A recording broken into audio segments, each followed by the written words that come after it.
Hi everyone, welcome to Gills mentor online e learning platform and I hope आप सभी ठीक होंगे एंड अपनी प्रिपरेशन काफी अच्छी तरीके से कर रहे होंगे।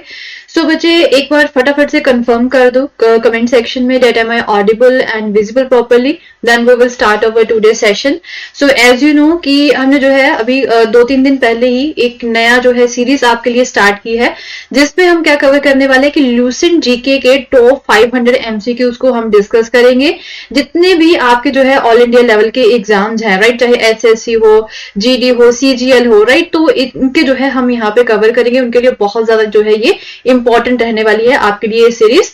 सो फटाफट से जो है आ जाओ, ज्वाइन कर लो क्लास को एंड सेशन को एक बार सभी लाइक एंड शेयर कर दो सो दैट कि बाकी जो स्टूडेंट्स हैं, राइट, आपके जो फ्रेंड्स हैं उनकी भी हेल्प हो जाए, क्योंकि ये जो सीरीज है this is free of cost. इसकी कोई जो है आपसे हम एक भी पैसा नहीं ले रहे, 1 रुपया भी नहीं ले रहे, तो ये फ्री ऑफ कॉस्ट है। तो अगर आप जो है इतना जो है हेल्प कर सकते हो, आप तो ये तो कर ही सकते हो ना कि आप शेयर कर दो, ठीक है। जिन बच्चों को नीड है उनके लिए आप शेयर तो कर ही सकते हो, इतना तो आप कर ही सकते हो, ठीक है जी। सो चलो करते हैं फिर हम start without wasting much time. So this is the first question and as you know कि मैं आपको हमेशा ही बोलती हूँ कि जैसे ही मैं यहाँ पे जो है स्टार्ट करती हूँ डेली जो हमारी क्लास होती है, तो इसमें ना आपको क्या करना होता है कि जितने भी क्वेश्चंस है यहाँ पे उनका आंसर करने की कोशिश जरूर करो, राइट। हर एक क्लास में जो है मैं ये चीज बोलती हूँ कि आंसर करने की कोशिश जरूर करो। इससे क्या होता है कि आपका ना एक लॉजिक क्लियर होता है कि एग्जाम में किस तरह से जो है आंसर करना है, राइट, एंड किस तरह से जो ऑप्शंस दे रखे हैं उन्हें किस तरह से समझना है। तो ये भी जो है आपके लिए एक अच्छा बेनिफिट रहता है। दूसरा ये कि आपका ना एक टाइम मैनेजमेंट होती है कि फटाफट से जो है आपको आप कितने टाइम में कितने क्वेश्चन जो है वो सॉल्व कर पाते हो, ठीक है। तो ये चीजों का भी जो है थोड़ा सा ध्यान रखा करो। सो स्टार्ट करते हैं। So this is our first question. So which of the following is not a correct statement with respect to the freedom of speech and expression in India? So अभी ये क्वेश्चन जो है this is regarding the fundamental rights, okay? So ये बोल रही है कि भारत में जो भाषण और अभिव्यक्ति की स्वतंत्रता के संबंध में निम्नलिखित में से कौन सा कथन सही नहीं है, ओके। तो बच्चे क्या करते हैं, काफी ज्यादा जो है वो हरी में रहते हैं, तो वो जो है ये देख लेते कि कौन सा कथन सही है, ओके। तो वो ये चीज नहीं कवर करते कि कौन सा कथन सही नहीं है। सो अच्छे से पढ़ना है that it is enshrined in the part 3 of the constitution, जो हमारा भाग 3 है हमारे संविधान का, उसमें है। And it is not an absolute right to express one's thought freely, right. तो ये जो है एक एब्सोल्यूट राइट नहीं है कि वो जो है अपने थॉट्स को, अपने विचारों को जो है फ्रीली एक्सप्रेस कर सके। एंड इसे जो है लेजिस्लेशन के थ्रू, मीन कानून के थ्रू जो है कर्टेल नहीं किया जा सकता है। And it can be suspended in the emergency. So what will be the right answer? So I am going to give you 10 seconds. 10 seconds के बीच में जो है आंसर करने की कोशिश करो।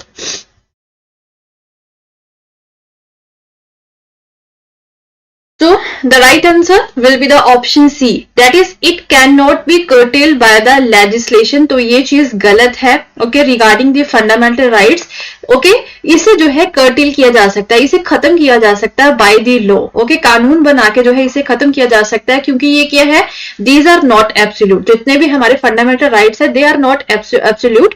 उन्हें जो है पार्लियामेंट के पास जो है ये पावर है कि वो जो है लेजिस्लेशन के थ्रू जो है इसे कर्टेल कर सकते हैं। सो ड्यूरिंग इमरजेंसी, अगर यहाँ पे इमरजेंसी होती है तो आर्टिकल 19 जो है, ओके, वो क्या हो जाता है, वो एक्लिप्स हो जाता है, मींस वो जो है उसे थोड़ा सा सस्पेंड कर दिया जाता है जब तक इमरजेंसी रहती है, ओके। सो ये चीज भी आपको पता होनी चाहिए।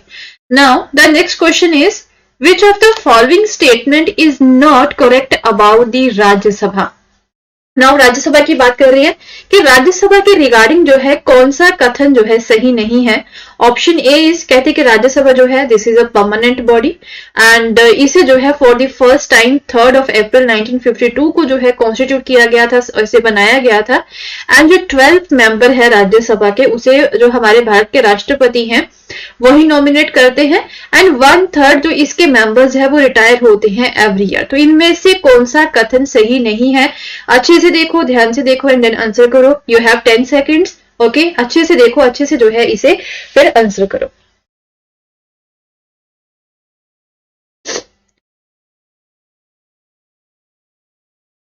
तो इसका जो राइट आंसर रहेगा that is the option D. Okay तो इसके जो 1/3 मेंबर है वो एवरी ईयर रिटायर होते हैं, तो ये चीज गलत है, एवरी ईयर रिटायर नहीं होते हैं, every second year. Okay every second year, हर 2 साल के बाद में जो है वो रिटायर होते हैं, not every year. So this statement is wrong. Okay ये जो स्टेटमेंट है ये गलत है।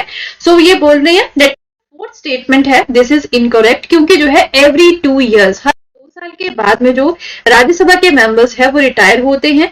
उसके अलावा आपको ये चीज भी पता है कि जो राज्यसभा है ये क्या है, एक परमानेंट बॉडी है एंड इसे सबसे पहले 3 अप्रैल 1952 को जो है बनाया गया था एंड इसके जो 12 मेंबर है राज्यसभा के उसे जो राष्ट्रपति हैं वही नॉमिनेट करते हैं, मनोनीत करते हैं।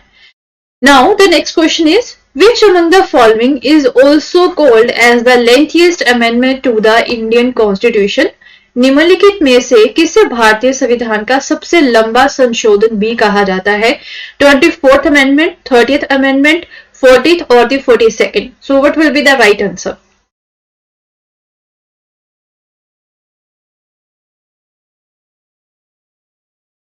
Which among the following is also called as the lengthiest amendment to the Indian Constitution? निम्नलिखित में से किस भारतीय संविधान का सबसे लंबा संशोधन भी कहा जाता है?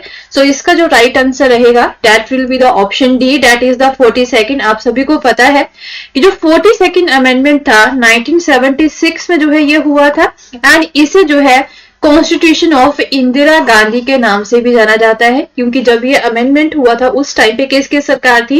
इंदिरा गांधी की सरकार थी एंड इसे जो है मिनी कॉन्स्टिट्यूशन के नाम से भी जाना जाता है, क्योंकि जो है ऑलमोस्ट हाफ जो हमारा संविधान था उसे अमेंड किया गया था, उसका संशोधन किया गया था, तो इसे जो है इतिहास का सबसे लंबा संशोधन जो है माना जाता है। Okay now the next question is which of the following parts or the provisions of the Indian Constitution cannot be amended? कहते हैं कि भारतीय संविधान के निम्नलिखित में से किस भाग या फिर प्रावधान में संशोधन नहीं किया जा सकता है? Option A is the preamble का, डायरेक्टिव प्रिंसिपल्स, फंडामेंटल राइट्स या फिर जुडिशियल रिव्यू। किस चीज को जो है हम यहाँ पे किस चीज का संशोधन नहीं कर सकते हैं, किस भाग का? प्रीएम्बल का, directive principles of the state policies, fundamental rights या फिर judicial review? What will be the right answer?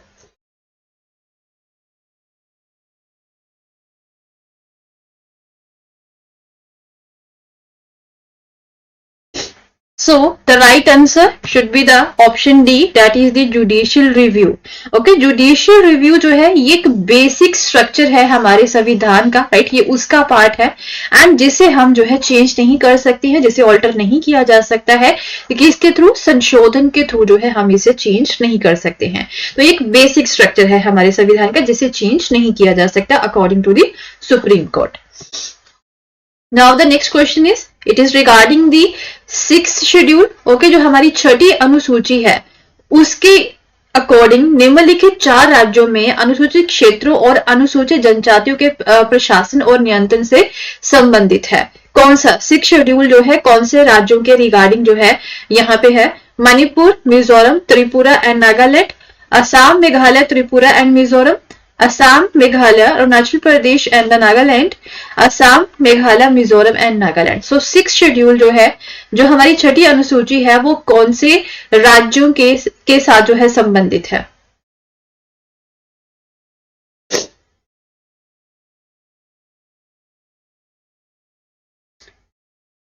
तो इसका जो राइट आंसर रहेगा that will be the option B, Assam, Meghalaya, Tripura and Mizoram. Okay, जो हमारा 5th शेड्यूल है हमारे संविधान का, it deals with the administration and control of the scheduled area and scheduled tribe in any state. Okay, अगर हम 5th शेड्यूल की बात करें तो कोई भी हमारी यहाँ पे स्टेट है, राइट? कोई भी स्टेट हो, वहां के जो शेड्यूल्ड एरियाज है एंड शेड्यूल्ड ट्राइब्स है उसके रिगार्डिंग है।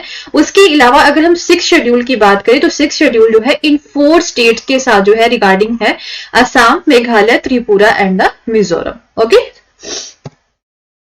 Now the next question is, the constitution of India is considered federal in nature and unitary in the spirit, so which of the following is not a federal feature? कहते हैं कि जो हमारे भारत का संविधान है प्रकृति में संघीय है और भावना में एकात्मक जो है इसे माना जाता है, तो निम्नलिखित में से कौन सी संघीय विशेषता नहीं है?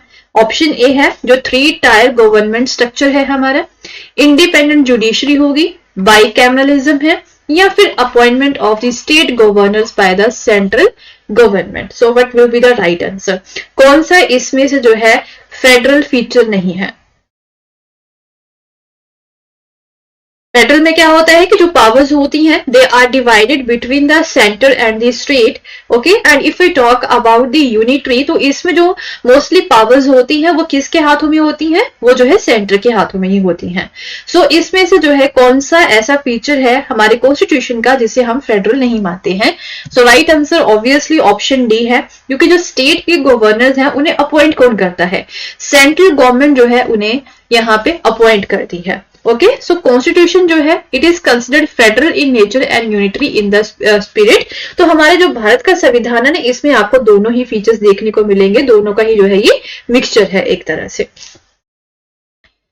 Now the next question is Rajya Sabha has equal powers with Lok Sabha in. कहते हैं कि राज्यसभा को लोकसभा के समान जो है शक्तियां प्राप्त है।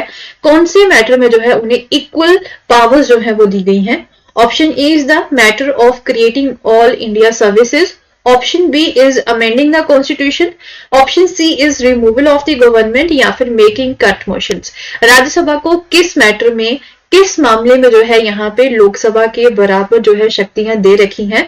Option A is the matter of creating new all India services, amending the constitution, the removal of the government or making the cut motions.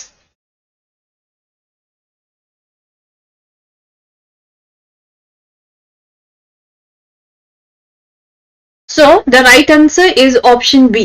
Okay, amending the constitution. अगर यहाँ पे संशोधन करना है हमारे भारत के संविधान में जो है, अगर संशोधन करना है तो दोनों को ही, अगर हम बात करें राज्यसभा को राइट या फिर लोकसभा, दोनों को जो है इक्वल पावर्स यहाँ पे दे रखी हैं right. Now the next question is The authorization for the withdrawal of the funds from the Consolidated Fund of India must come from. कहते कि जो भारत की संचित निधि से धन की निकासी के लिए प्राधिकरण कहां से आना चाहिए? प्रेसिडेंट ऑफ इंडिया या फिर the parliament of India, the prime minister of India और द यूनियन फाइनेंस मिनिस्टर। जो ऑथराइजेशन है कि कंसोलिडेटेड फंड ऑफ इंडिया से जो है जो फंड है उसे विड्रॉ किया जाता है, किसकी ऑथराइजेशन से जो है उसे विड्रॉ किया जाता है? भारत के राष्ट्रपति, हमारे भारत की जो संसद है, या फिर भारत के जो प्रधानमंत्री है, या फिर जो फाइनेंस मिनिस्टर है, वित्त मंत्री है, वो करते हैं।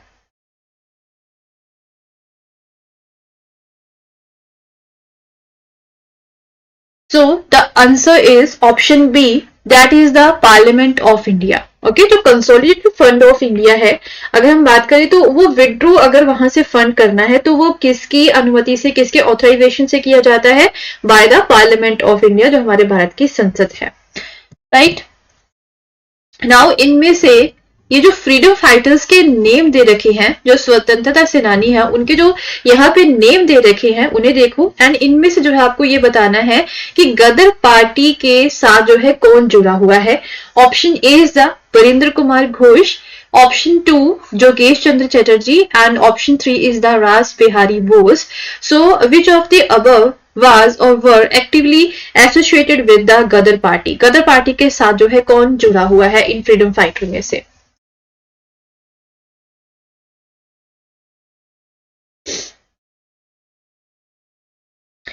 So the right answer इसका रहेगा option D. Okay, option D, that is 3 only, that is the Ras Bihari Bose. Only जो रास बिहारी बोस है वो ही जो है जुड़े हुए हैं गदर पार्टी के साथ, इनमें से, इन फ्रीडम फाइटर में से। So option D is the right answer. Okay, अभी आप मुझे कमेंट सेक्शन में बताओगे कि जो गदर पार्टी है राइट, उसे जो है कब फाउंड किया गया था एंड इसका जो हेडक्वार्टर है वो कहां पे था? So this will be your homework. Now the next question is with reference to 8th August 1942 in Indian history, so which one of the following statement is correct? Now आपको देखना है इस डेट को, 8 अगस्त 1942 को राइट। तो इसके संदर्भ में निम्नलिखित में से कौन सा कथन सही है? मींस इस डेट को क्या हुआ था, कौन सा इवेंट हुआ था? ऑप्शन ए क्विट इंडिया का जो रेजोल्यूशन है उसे जो है ऑल इंडिया कांग्रेस कमेटी के द्वारा जो है अडॉप्ट किया गया था। ऑप्शन बी इज वायसराय की जो एग्जीक्यूटिव काउंसिल है उसे थोड़ा सा जो है एक्सपेंड किया गया था एंड उसमें जो है और भी भारतीय जो थे उन्हें यहाँ पे रखा गया था। And then option C is the Congress ministries resigned in 7 provinces, right. जो कांग्रेस के मंत्री थे उन्होंने 7 प्रोविंसेस 7 सूबे जो थे वहां से जो है अपना इस्तीफा दे दिया था। And option D is Cripps proposed an Indian union with full dominion status once the second world war was over। कहते कि क्रिप्स प्रपोजल आया था जिसमें जो है इंडियन यूनियन प्रपोज किया गया था एंड जो डोमिनियन स्टेटस जो है वो बोला गया था एंड जब यहाँ पे सेकेंड वर्ल्ड वॉर खत्म हो जाएगी। तो कौन सा इवेंट हुआ था ऑन द 8 अगस्त 1942 को? सो the right answer should be the option A. Okay, इसमें क्या था कि जो क्विट इंडिया रेजोल्यूशन था उसे अडॉप्ट किया गया था ऑल इंडिया कांग्रेस कमेटी के द्वारा, किस दिन 8 अगस्त 1942 को जो है इसे अडॉप्ट किया गया था। Okay, so option A is the right answer.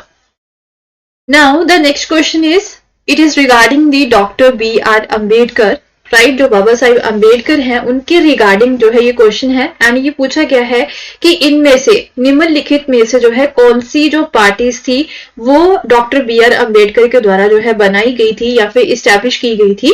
तो नंबर 1 पे बोल रहे हैं the peasants and the workers party of India, the all India scheduled caste federation या फिर independent labour party. So what will be the right answer?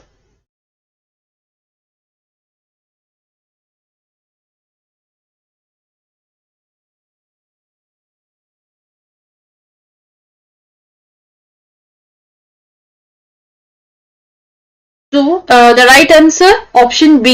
Okay, option B, that is the 2 and 3 only, that is the All India Scheduled Caste Federation, right, and the Independent Labour Party. So these were the 2 parties that were established by the Dr. B.R. Ambedkar.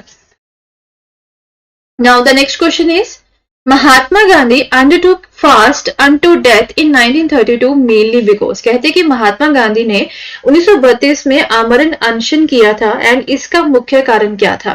Option A, round table conference जो थी वो fail रही थी। जो India के जितने भी political aspirations थी, उनकी जो इच्छा थी, हमारे इंडिया के जितने नेता थे, राइट, उन्हें जो है वो सेटिस्फाई करने में जो फेल रहे थे।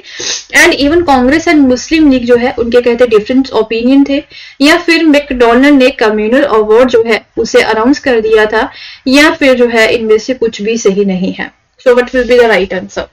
क्यों उन्होंने फास्ट रखा था?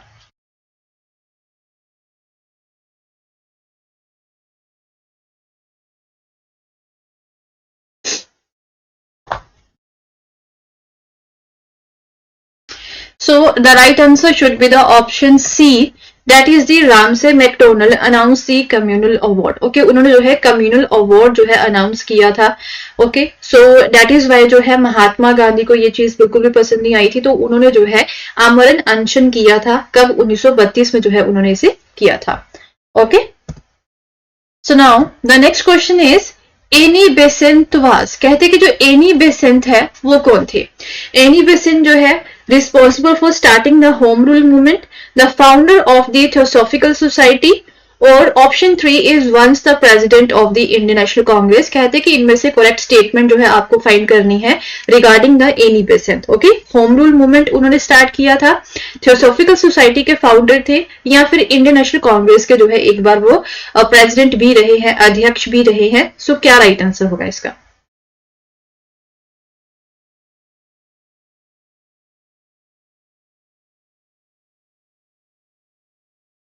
So the right answer should be the option A, that is one only. Okay, and responsible for starting the home rule movement. Okay, home rule movement को जो है उन्होंने स्टार्ट किया, उसके लिए जो है वो रिस्पॉन्सिबल थे। सो option A is the right answer. ना ही वो थियोसॉफिकल सोसाइटी के फाउंडर थे एंड ना ही जो है एक बार वो इंडियन नेशनल कांग्रेस के अध्यक्ष रहे हैं। Now the next question is, कहते थे रॉलेट एक्ट जो है उसका उद्देश्य क्या था? रॉलेट एक्ट का उद्देश्य क्या था? Option A is compulsory economic support to war efforts, या फिर option B is imprisonment without trial and summary procedure for the trial, या फिर suppression of the Khilafat movement, या फिर जो फ्रीडम ऑफ प्रेस है, राइट, उसे जो है उसके ऊपर रिस्ट्रिक्शंस डालनी है। कंपल्सरी जो इकोनॉमिक सपोर्ट जो है वो यहाँ पे देनी है भारतीयों के द्वारा, जो यहाँ पे वॉर चल रही थी उस समय में, या फिर विदाउट ट्रायल जो है यहाँ पे सजा देनी है, या फिर खिलाफत मूवमेंट जो चल रही थी यहाँ से सप्रेस करना है, या फिर जो प्रेस की फ्रीडम है, जो उसकी आजादी है, उसके ऊपर जो है थोड़ी सी जो है बाधाएं डाली हैं उसमें। तो क्या उद्देश्य था रोलेट एक्ट का?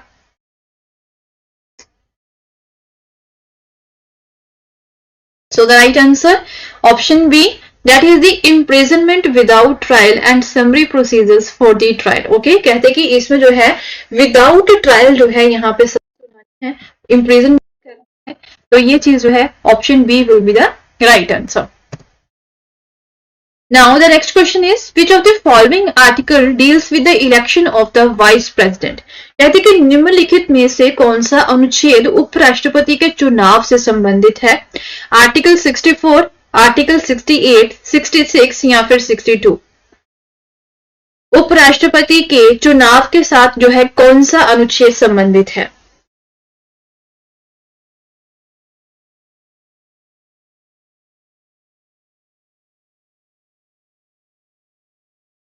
Article 64, 68, 66 या फिर 62? So the right answer should be the option C, that is the Article 66 जो है वो डील करता है किसके साथ? वाइस प्रेसिडेंट के इलेक्शन के साथ जो है वो डील करता है. So option C is the right answer. Now the next question is, who can remove the vice president from his office? कहते कि उपराष्ट्रपति को उसके पद से कौन हटा सकता है? President, prime minister, Parliament or the legislative assemblies of the state?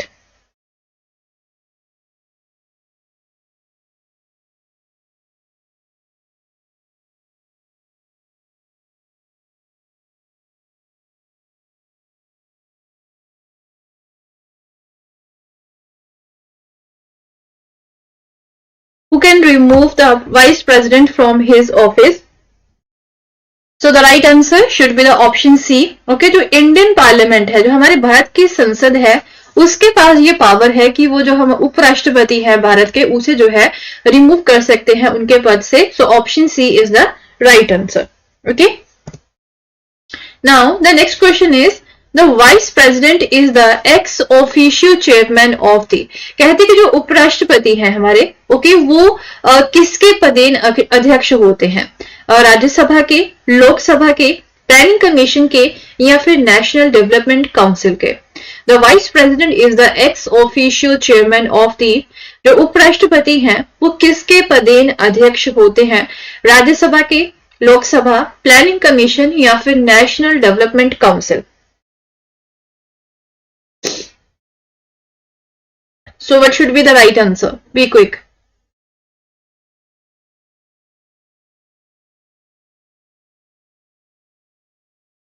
So the right answer should be the option A, that is the Rajya Sabha. Okay, तो जो वाइस प्रेसिडेंट होते हैं उसके जो एक्स ऑफिशियल चेयरमैन है, राइट, जो वाइस प्रेसिडेंट है वो राज्यसभा के जो है एक्स ऑफिशियल चेयरमैन होते हैं. एंड अगर हम यहाँ पे बात करें कि प्रेसिडेंट जो है, राइट, अगर प्रेसिडेंट की बात करें तो प्रेसिडेंट जो है किसी वजह से जो है यहाँ पे अपना जो कार्य है वो नहीं कर पा रही है, या फिर वो एब्सेंट है इलनेस की वजह से, या फिर किसी और कारण की वजह से, तो जो वाइस प्रेसिडेंट है वो एक्ट करते हैं as the president also in the absence of the president. Okay, तो ये चीज आपको याद रखनी है. So if we talk about the Lok Sabha, तो लोकसभा के जो है स्पीकर होते हैं अध्यक्ष. ओके, लोकसभा के जो है स्पीकर जो है वो अध्यक्ष होते हैं. So now the next question is, which amendment of the Constitution of India increased the age of retirement of High Court judges from 60 to 62 years? कहते कि कौन सा संशोधन है जिसने उच्च न्यायालय के न्यायाधीशों की सेवानिवृत्ति की जो आयु है वो 60 से बढ़ाकर जो है उसे 62 वर्ष कर दिया? 10th शेड्यूल ने, 12th ने, 15th ने, या फिर 245th ने? कौन सा अमेंडमेंट है? Right, 10th amendment, 12th, 15th या फिर 245th अमेंडमेंट? कौन से अमेंडमेंट जो है जो रिटायरमेंट की एज है वो किसके लिए, जो हाई कोर्ट के जजेस हैं, उसे जो है इंक्रीज किया था?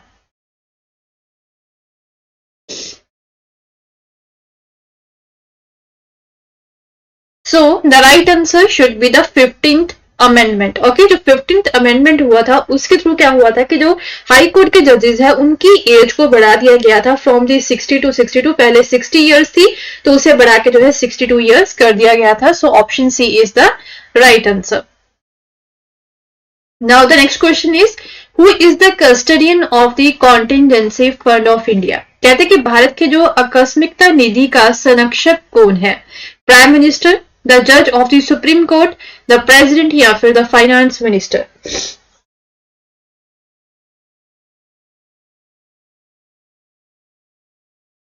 Who is the custodian of the contingency fund of India. Bharat की आकस्मिकता निधि का संरक्षक कौन है?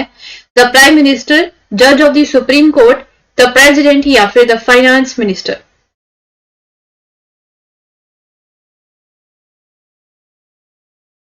सो the right answer should be the president. Okay, जो हमारे राष्ट्रपति हैं वो कॉन्टिजेंसी फंड ऑफ इंडिया के जो है संरक्षण है। So option C is the right answer. Now the next question is कहते कि इन विच ईयर जो परमानेंट सेटलमेंट सिस्टम है वो स्टार्ट हुआ था। स्थायी बंदोबस्त व्यवस्था किस वर्ष प्रारंभ हुई थी?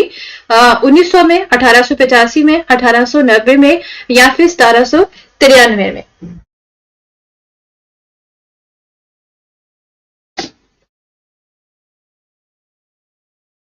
तो in which year the permanent settlement system started. स्थायी बंदोबस्त व्यवस्था किस वर्ष प्रारंभ हुई थी? So what should be the right answer?